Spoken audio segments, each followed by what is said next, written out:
কখনো আমার মাথায় এটা আসেনি যে আমি হিজাব ছেড়ে দিব। এখন না নিজেকে ইন্টারন্যাশনাল মেকআপ আর্টিস্ট বলতেও লজ্জা লাগে। খুবই ভালো একটা অনুভূতি ছিল, খুব সুন্দর আয়োজন আর খুব সুন্দর পরিবেশের মধ্যে আমরা এরকম একটা মেলা পেয়েছি, এটা আমার জন্য খুব ভালো লাগছে।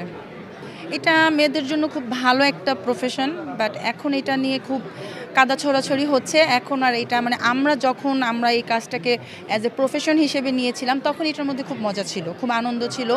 আর এখন না এটা নিয়ে খুব কাদা ছড়াছড়ি হচ্ছে, তাই এখন মনে হয় নিজেকে আর আরেকটা কথা ভাইয়া, ইন্টারন্যাশনাল মেকআপ আর্টিস্ট বলতে কি বোঝায়?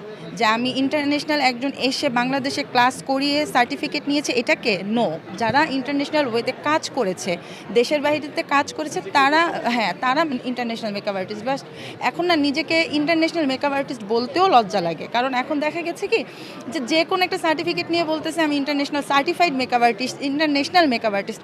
সো এখন না আর আগের মতো সেই মজাটা নাই মেকআপ আর্টিস্টদের মধ্যে। হয়তো আমরা আমাদের জাতি বা আমাদের সব কিছু মিলিয়ে হয়তো বা আমরাই ভালো না। অবশ্যই তার স্কিল ভালো হতে হবে, অ্যান্ড সবচেয়ে বড় কথা হচ্ছে তার নিজের মেন্টালিটি ভালো রাখতে হবে। সেটা মেকআপ আর্টিস্ট হোক বা যে কোনো প্রফেশনই হোক, অ্যাজ এ মানে গার্ল হিসেবে, ওমেন হিসেবে কাজ করতে হলে তার মেন্টালিটিটা ভালো রাখতে হবে, স্ট্রং রাখতে হবে। সেটা যে কোনো প্রফেশনে। আমি একজন মেকআপ আর্টিস্ট পরে আমি কিন্তু ফার্স্ট একজন বিজনেস ওমেন। আমার নিজস্ব আফরিন্স আছে, একটা বুটিক্স আছে, যেটা আমার সব দেশের বাহিরের প্রোডাক্টস অ্যান্ড দেশীয় প্রোডাক্ট সব কিছু মিলিয়ে। সো যে কোনো প্রফেশনেই যাই না কেন, মেন্টালিটি ঠিক থাকলে আমরা সব কিছু পারবো। না, আলহামদুলিল্লাহ আমি কখনো বুলিংয়ের শিকার হইনি। কারণ হ্যাঁ, অনেক মেয়েদের অভিযোগ থাকে বুলিংয়ের শিকার হয়। আর সরি, আমি হইনি বললে হবে না, আমার পিছে আমি অনেক কথা শুনেছি আমার হিজাব নিয়ে, যে কাজী আফরিন কেমন হিজাব পরে, কি হিজাব পরে, অনেক শুনেছি। এটা এমন মানুষের কাছেও শুনেছি যে যাদের নিজেদেরই অস্তিত্ব নেই। আমি কাউকে ছোট করে কথা বলতে চাই না, বাট আমি শুনেছি। হয়তো বা প্রথম দিকে একটু মনটা খারাপ লাগে, বাট পরে মনে হয় কি বলতেছে বলুক। আমার হিজাব আমি কখনোই বলি নাই যে আমি খুব পর্দা করে হিজাব পরি। বাট হ্যাঁ, আমি যখন থেকে এই মানে সোশ্যাল মিডিয়া বলেন বা আমি যখন নিজেকে প্রেজেন্ট করেছি, আমি হিজাবটা নিয়েই করেছি। ঠিক আছে, তো এই হিজাব নিয়ে আমাকে অনেক বুলিং করা হয়েছিল একটা সময়।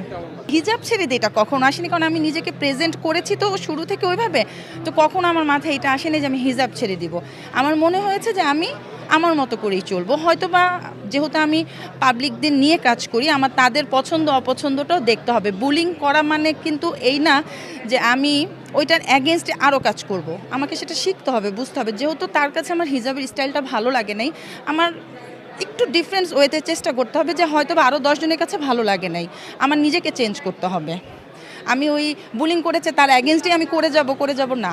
আমি যেহেতু এখানে প্ল্যাটফর্মে কাজ করি, আমার যেমন ভালো দিকটাও শিখতে হবে।